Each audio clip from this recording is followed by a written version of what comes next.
Hey everyone, welcome to Princess Gay. I'm your host Connie, and today we are here with my first impressions reaction to Undead Unluck.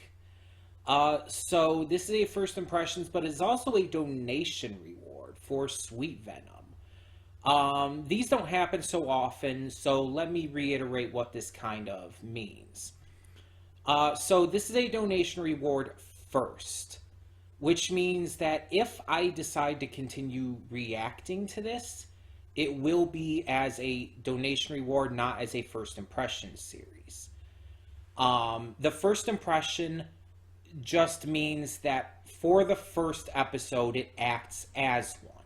But if it passes the first episode test, then it becomes a donation reward.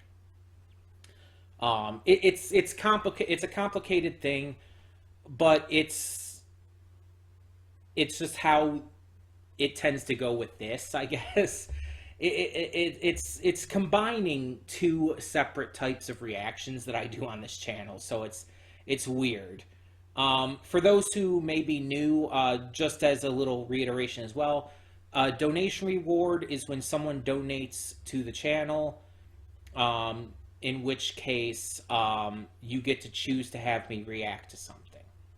Any donation, no matter how big or small, gets a reward. And a first impression is when when I choose to react to the first episode of something and decide whether or not it's something I want to continue to give a shot to the whole series on. Or if it's something that, I'm just not really interested in continuing. Whether as a reaction series and I'd rather watch it on my own time, or I'm just not interested. So,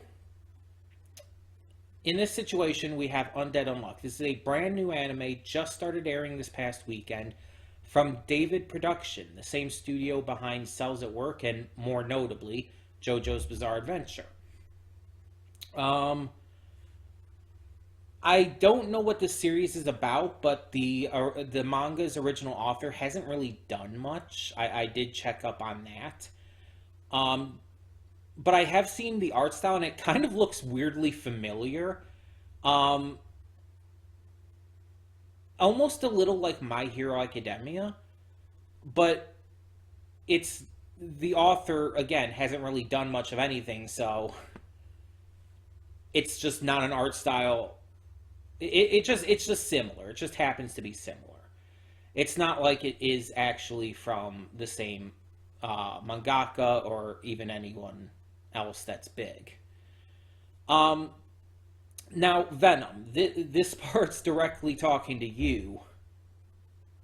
I have a question. Are you sidekick? Are you sidekick? Literally, the day you requested this, which I think was just yesterday, I had put it in my plans to do a first impression of this series today. I was going to do a first impression of this series today anyway, because I was interested in seeing what it might be like. Also, David Production is Fire Force too, right? I forgot to mention that, but and then you requested it as a first impression, and I'm like, are you psychic? Are you reading my mind right now? What the fuck? I'm completely serious. I was gonna do a first impression of this because I had heard people hyping it up, and I was kind of interested. I have no idea what the plot's about, by the way. At all. I have no idea what it's about. I just know the title. I've seen the art style, and I guess based on who I assume are the main two characters. And I know it's by David Production.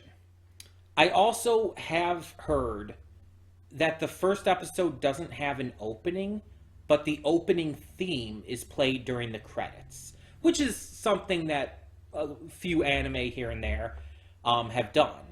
A lot of first episodes don't have the opening, but some anime will put the opening song in the credits. And then episode 2 will have the full opening as well as the full ending. this just allows for the first episode to have a little more screen time to work with and to feel more like this special series premiere kind of thing, which is completely fair. So while I won't be able to see the opening today, I'll at least be able to get to hear the song. I have no idea like what kind of vibe it's going to go for, but I don't know what kind of series this is. So that kind of tracks. It's by David Production though. And again, David Production is mostly known for JoJo, which is a shonen battle series with a satirical nature to it. They also did Fire Force, which is a shonen battle series.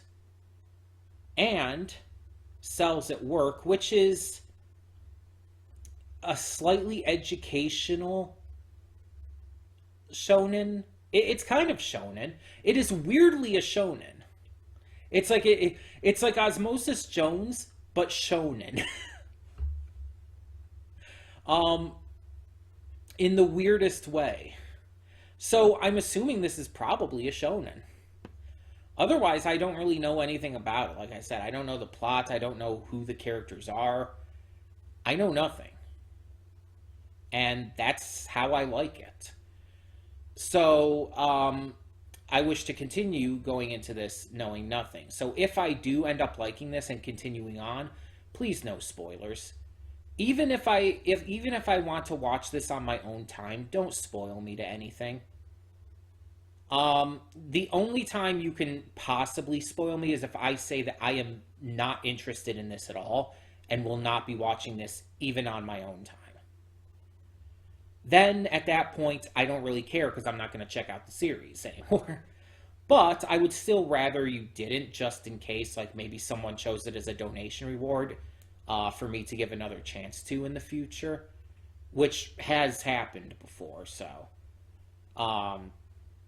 just in case, just probably just don't spoil. Especially since there's people like who might go into the comments and who don't want to be spoiled themselves. It's probably just the best option to just not put spoilers in the comments. Probably in any YouTube video. Unless like the video's like a theory video specifically talking about spoiler moments and all. Which I don't really do, but yeah.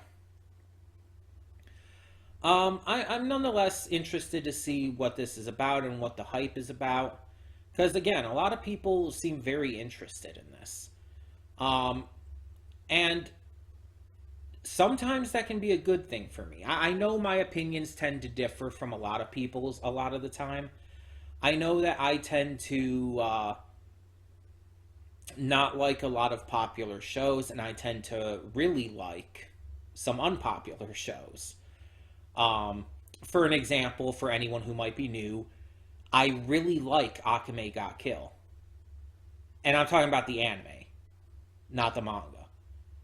And it's actually pretty unpopular. And at the same time, I hate Kill la Kill and Code Geass, both of which are extremely popular. Mind you, for completely different reasons. I believe Code Geass is just super pretentious and unenjoyable. I just think it's extremely unenjoyable to watch. And Kill la Kill, I can't get over sexualizing underage girls. Well, guys too. Underage people.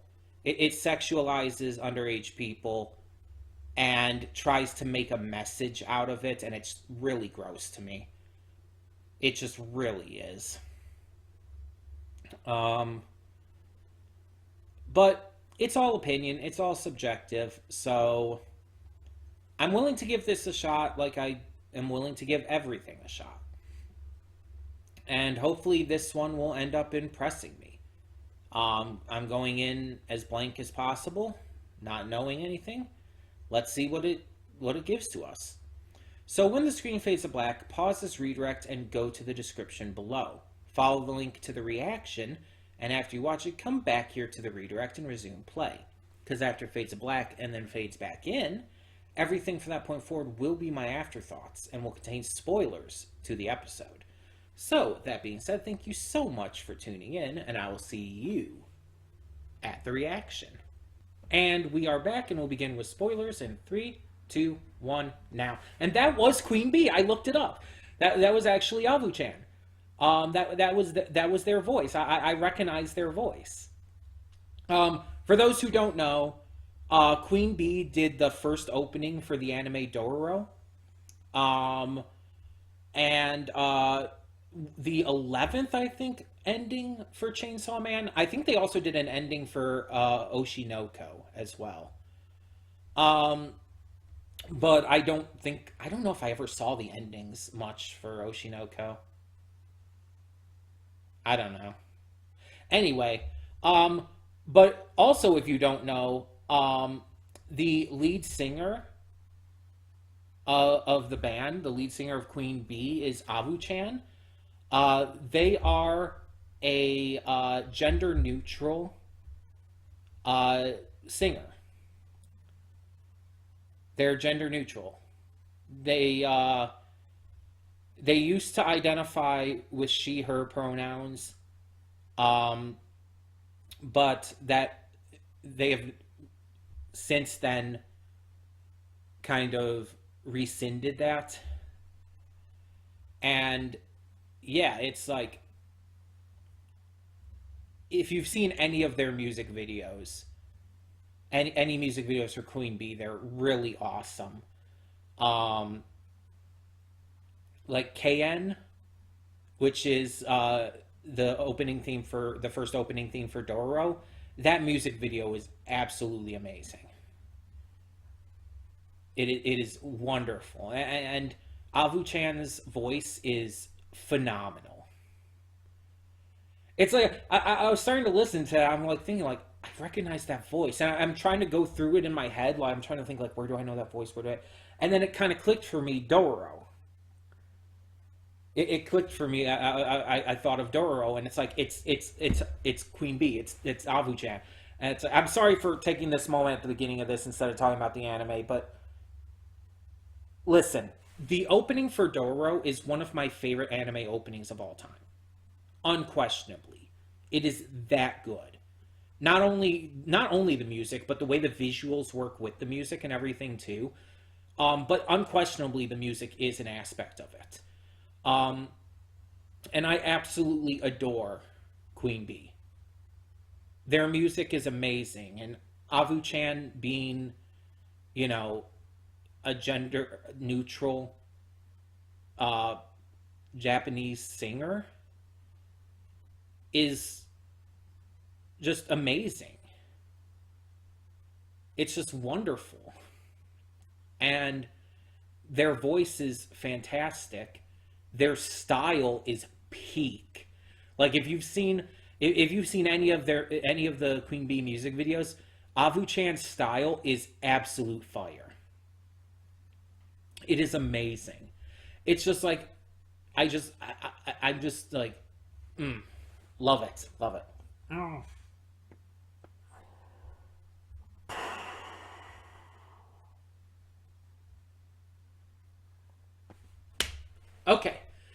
Okay. Moving on. Undead Unluck. This series, I think, has the best art and animation of any of David Productions' shows. Like, JoJo has had some really good art and animation, changing up its styles slightly during different parts and whatnot. Fire Force's art and animation is really good, but this is, like, really good. It feels a lot more vibrant and fresh. And it feels more, like, even lively in an interesting way.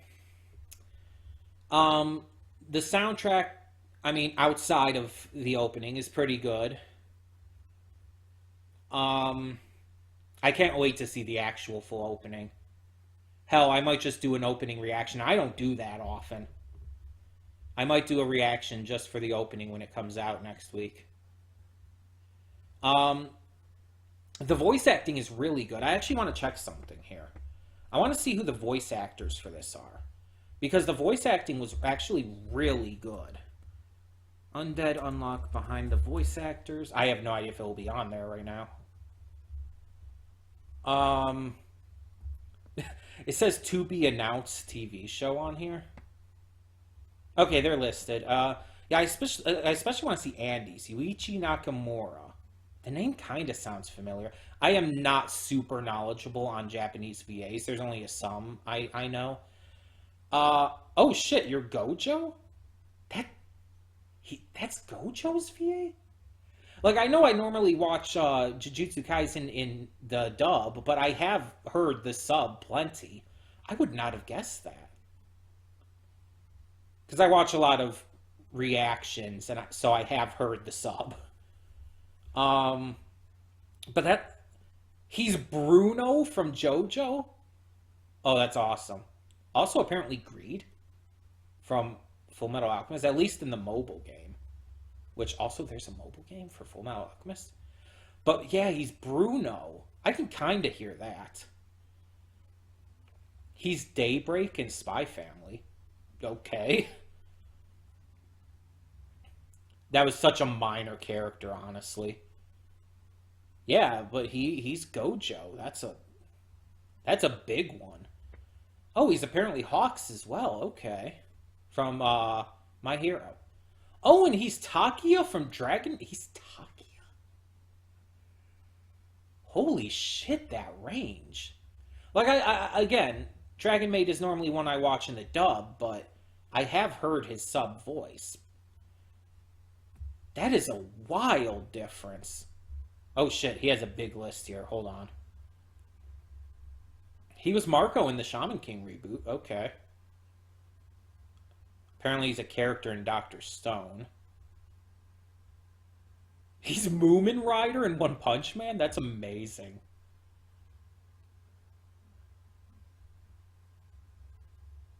Yeah, Bruno is definitely where I think his voice sounds kind of recognizable from, though. Because Bruno kind of has like a deep voice like that. He was in Cells at Work, too. He was Hazama in Blaze Blue Cross Tag Battle? Hmm, that's interesting. I have Blaze Blue Cross Tag Battle on my Switch. He was in Pop Team Epic, but everyone was in Pop Team Epic. It's kind of the joke with that series. Geez, so much. Fairy Tale, Gray Fullbuster.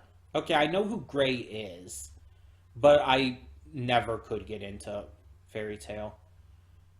Apparently, he's a character in Boruto named Koji Kashin, for whatever that means. But he's also in ReZero. At least the video game is Reinhard. Okay. Does he voice Reinhard in the series? He's he's Rex Raptor in Yu-Gi-Oh! Duel Links. Holy shit, that's hilarious. Oh, he was Toyahisa in Drifters. Oh shit. Oh, that's a good one too. Oh, and he was Kohei in Sweetness and Lightning. Oh shit, I've heard this guy in a lot of things. And yes, he was Reinhardt in the ReZero show. Okay. He was Loser in Dimension W. I only watch Dimension W in English. Okay, so I wouldn't know that. He was Anasui in the JoJo Eyes of Heaven game. Oh, okay. Interesting.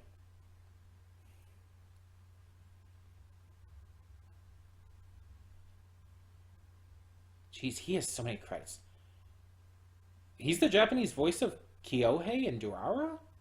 I think that's another one I only watched in English. Because I know in English it's Steve Blum.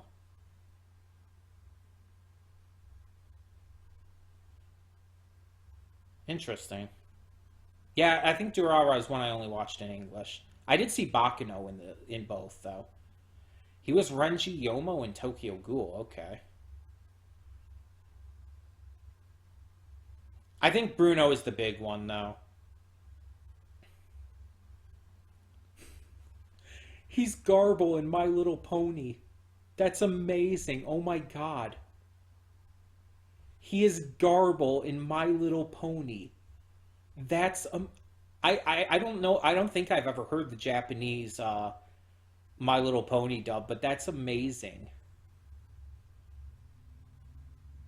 Of all characters, too, Garble. Okay. I also want to see Fuko, who was Moe Kahara. I don't recognize the name offhand. Have you been? You have not been in anything. Okay, so you're a fairly new VA. In fact, her credits only go back to 2020. She is a really new VA. Okay. So this is probably her. In fact, from what I'm looking at, this appears to be her biggest, her first big role. Because it looks like she played random students in season 3 of Bang Dream. She was a random cheering child in The Way of the House Husband. Random students in Fruits Basket Prelude. And then she played a couple characters in 2 shows I don't think I've even heard of. One of them was called The Executioner and Her Way of Life, and the other one is called Futo PI. So this is probably her first really big role. And I think she did a fantastic job, all things considered. I'm not going to look at the others because I don't want like spoilers for other characters or anything, but yeah. Let's actually talk about the episode. We're like 12 minutes into these afterthoughts according to my recording timer, and we haven't even talked about the fucking episode. We've just talked about the opening theme and the voice actors. So the actual episode, the actual content. So there's this cold open that's basically flipping between Fuko's memories of when she was a child and her parents died, and a manga that she's reading of some snowpocalypse romance drama. It's apparently the last volume of the manga, and she's like, okay, now that I've finished this, I can finally die and everything. She ends up meeting this creepy looking dude who kind of looks like a mix between Muscular and Tetsu from My Hero Academia. Is that just me? Like, let's be honest. He looks like a combination of Muscular and Tetsu. Except he kind of has the powers of Havoc from Mortal Kombat. Especially Mortal Kombat 1. And it's just like, is that just me? Someone else sees this, right? But so this guy, who we later get a name for, although it's a name that Fuko gives him. This guy is apparently immortal. And we don't know if there's any limits to that, but he's been unable to die for, what did it say, hundreds of years? Like, did it say 100 or multiple hundred? I don't know. But a long time. He's been alive a long time. And apparently, according to him, prior to all of this happening, he was a hairstylist. So that's also really interesting. But yeah, he's been alive for a long time and has been trying to find a way to die. But he's immortal. And it seems to be kind of by Deadpool rules, except faster. Like, if you've ever seen the Deadpool movies or read a comic book or whatnot, you know that Deadpool, when he like gets decapitated or whatnot, or he gets his arm chopped off, things grow back. But it's really slow. It's a slow process. It takes time, but it does eventually grow back. With Andy here, it seems to grow back pretty damn quickly. Once the process starts, which I'm not 100% sure, but it almost feels like he might be in control of when it starts. But once it starts, it goes quick. The bones start coming out of like his neck, for example. Um, he starts regrowing the muscle tissue and everything. He doesn't regrow clothes, of course. I mean, that just makes sense because they're clothes. They're not part of his body. So every time he revives from something like that, he is butt ass naked, like dick just hanging out for all to see. Which of course is censored. I mean, naturally, but he has kind of a crazy personality to him. That is actually accentuated when he pulls like this shard of glass or whatever it is out of his head. While it's in there, it keeps him under control, but it seems like whenever he pulls it out, he lets loose and is able to like use 100, I think he said 100 years worth of built up knowledge and abilities, which makes him obviously a huge threat to anyone. Meanwhile, we find out that Fuko has a superhuman ability of her own. She has the ability of Unluck, which is basically Uncle Crow from Ruby. Um, her ability is not really an active one, it's more passive. But we also see that it's brought on by touch, which is different than Crow's.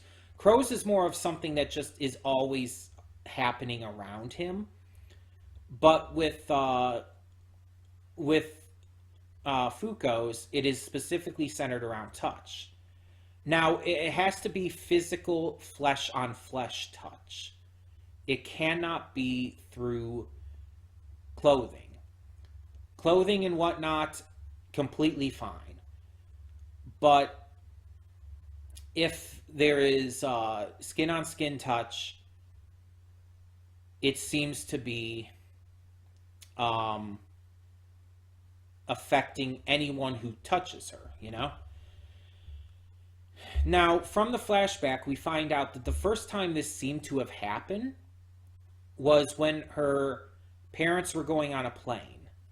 It's not, I don't think it was said where they were going, but they were about to head off on a plane, and she was behind. She was in the airport, like, watching them about to go. Something struck the airplane motor, and the entire thing blew up, killing everyone inside, including her parents. And this came after her father, I believe, kissed her on the cheek. Now, we find out that regular, just touching contact seems to be dependent on amount of time touched. If the person touches her for a short amount of time, the unluck, like a second, for example, like boop, something like that, would be minor unluck. But like skin on skin contact for a longer period of time would result in worse luck happening. Would result in something like fatal, even, depending on the amount of time. And it doesn't even seem to necessarily need to be a long time. Like, what was the amount of time he was cutting her hair for? Like 13 minutes or something like that? And he got, the unluck for that was being struck by lightning. Which is pretty bad, all things considered. And for a good amount of people would be fatal. There are people who have survived being struck by lightning. But most people who have died for fairly obvious reasons. But we also find out that the kiss that her father gave her was actually a big important factor. Or no, did she give the father maybe she gave the father the kiss. No, she gave Andy the kiss later on, but the father gave her the kiss at the beginning, or in the flashback. I think that's how it was. Either way, the kiss was important because it's not just that it was a touch; it was specifically a kiss, which is I guess you could say, important touch or an emotional, a heavily emotional touch. Either way, it the bad luck that comes from something like that is insurmountably higher than uh, normal skin on skin contact. And a kiss on the cheek is probably also not as bad as like a full kiss on the lips. That would probably be even worse. A kiss on the lips would probably be even worse. And as I genuinely had thought, sex is probably like the worst possible thing. Because it's probably it would probably bring the worst possible luck. Honestly, it could be even planetary destroying levels of bad luck or unluck, as it's called here. It could literally destroy the planet. Um, at least the possibility exists of that. Um, which kind of sucks for her, you know? It's like this is a young woman who's just not able to experience stuff like that. It's like I feel bad for her. It's kind of like the skin on skin contact and all kind of runs by like the same rules as Rogue from the X-Men. Um, Except I don't think with Rogue that it's worse with kissing and stuff. It's just equally as bad.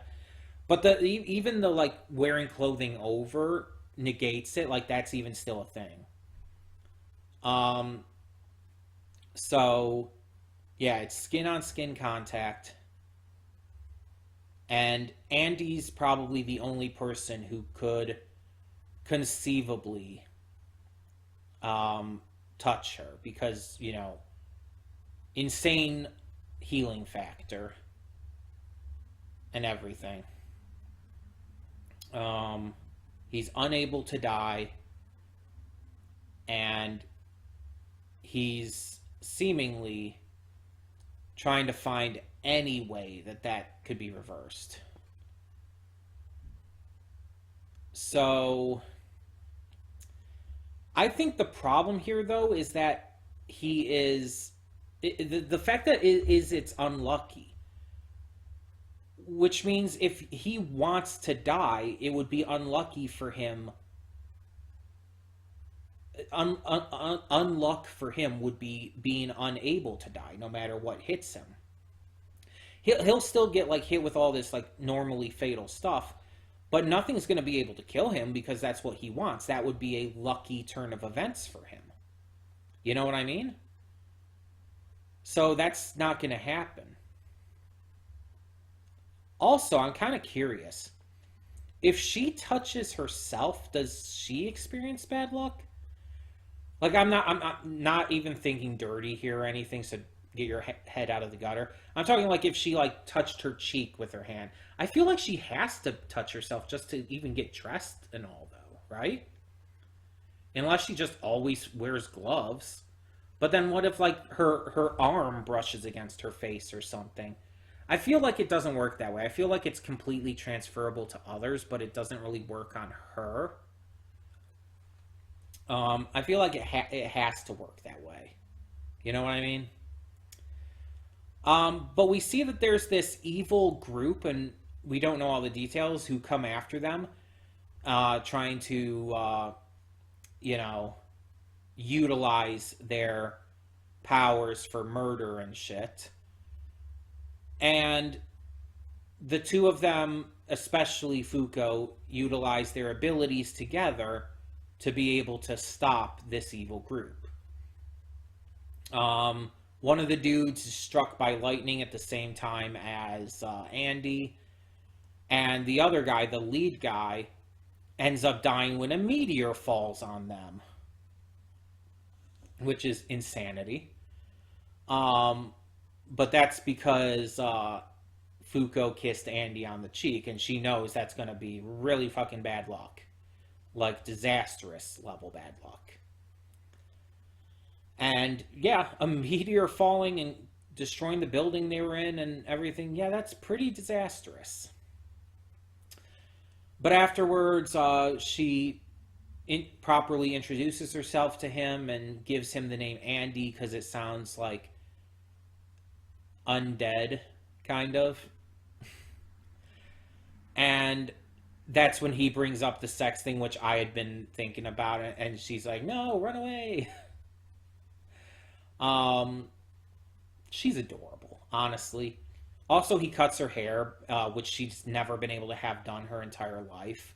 It was like Rapunzel levels of length, and he's able to cut her hair for her, and it's really pretty, and she's super happy about it. It's so cute, and she's a precious baby. She's a precious puppy dog baby. And Andy is completely psychotic, but in a really funny way. Like it's really humorous, and it's meant to be. It's very clearly meant to be comedic. Um, this series seems to be very shonen oriented, but also be a little satirical and comedic as well. It seems to that's what it seems to focus on. Um, which sets it apart from other David production shows because even though other ones have had comedy and satire in them, like JoJo for example, even Fire Force, they're not really what I would call comedy series. This one I would call a comedy series. So it's very different in its tone, and not in a bad way. I really enjoyed this. I thought it was a really fun ride, and honestly, yeah, we're very clearly going to be continuing it in the future. So, like I said, because it is a donation reward as well, it will take a donation reward slot in the future instead of a first impression slot. So it passed the first impression, and now it transfers over to become a donation reward. So if I had gotten my original plan before you tried to donate for this Venom, if I had just done this as a first impression on my own, like I was going to, then it would have been a first impression series. But now it's a donation reward series instead. So there you go. And this is actually one I think I want to continue like quickly. Like I think I want to get back to this as quick as I can. So I'm gonna have to find a slot to fit it into at some point soon. Um, the problem is I don't have a slot open right now that could fit it in because like even things that are ending soon I already have plans for. Um, such as Hell's Paradise. When Kid Cosmic, which is our other current donation reward slot, ends, I'm already going back to Sympho Gear with that. Um, One Piece is just a long running thing on the channel. Vox Machina is a poll series, so that's not being replaced with a donation reward. The only other choice I think would be MLP, but I've already got plans for something after that. Jujutsu Kaisen Season 2 isn't ending anytime soon. Cobra Kai Season 2, I'm just over halfway through it. But that's in first impressions. I could change it to a donation reward for the time being. But I also had plans for that, and I would have to change. I don't know. I'll figure something out. Because I do want to get back to this soon. But I also am not adding an extra slot. 8 slots is way, way enough. It is. I do not need any more. But I do want to get back to this. And I want to react to it specifically. At least I am going to say that I am going to do an opening reaction. Which again, I don't normally do those. But when the opening is released, whether it's released ahead of the second episode's airing or after, I will do a reaction to it. Um, I will do a reaction to the opening because I want to see it. But yeah, I'm definitely going to react to more of this in the future. This just seems like a fun ride. It seems like it's going to be really enjoyable. Plus, it's going to be interesting to see other super powered people in this, like see what their powers might be, both good and evil. So, thank you to Venom for reading my mind and donating for this. And yeah, thank you to everyone for tuning in. For now, I'm Connie and I'm signing off. See you all next time.